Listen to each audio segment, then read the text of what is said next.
Ok, je suis prêt. C'est pourtant impossible à résumer, mais je vais vous parler de Like a Rolling Stone de Bob Dylan.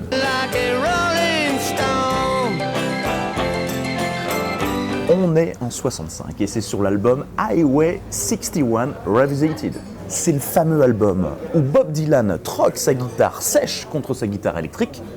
Scandale. Le magazine Rolling Stone l'a élu plus grande chanson du monde. On pourrait croire que comme le magazine porte le même nom, Rolling Stone, il y a un lien, eh bien pas du tout. Le titre Like a Rolling Stone de Bob Dylan a été emprunté à une des paroles de la chanson Lost Highway du guitariste country Hank Williams. Alors que le Rolling Stone du magazine a été emprunté à une des chansons de Muddy Waters, l'une des figures du Chicago Blues.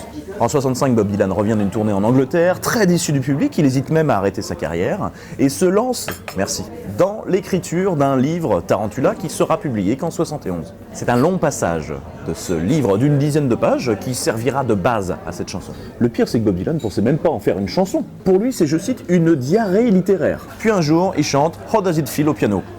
Évidence, il en fait un refrain. How does it feel? Les paroles évoquent une people tombée en disgrâce, obligée de se débrouiller seule et son talent particulier.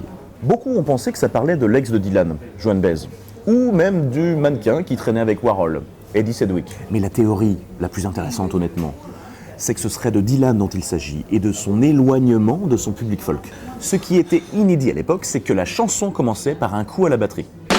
Et qu'il aurait eu l'idée du couplet en écoutant la bamba. Lors de l'enregistrement, le producteur et Bob Dylan avaient convié deux guitaristes différents. La boulette, l'un des deux, Al Cooper, a prétendu savoir jouer de l'orgue pour faire quand même partie du morceau. Ce qui était complètement faux. C'est faux! C'est pour ça que son solo il paraît si spontané.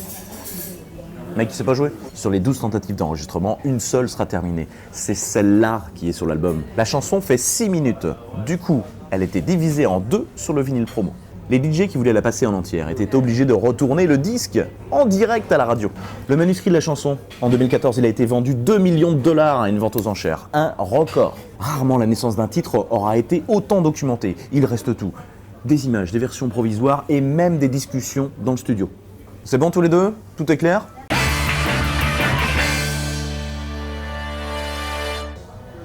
Donc si j'ai bien compris, Bob Dylan fait une déclaration de guerre aux Beatles en rendant hommage aux Rolling Stones.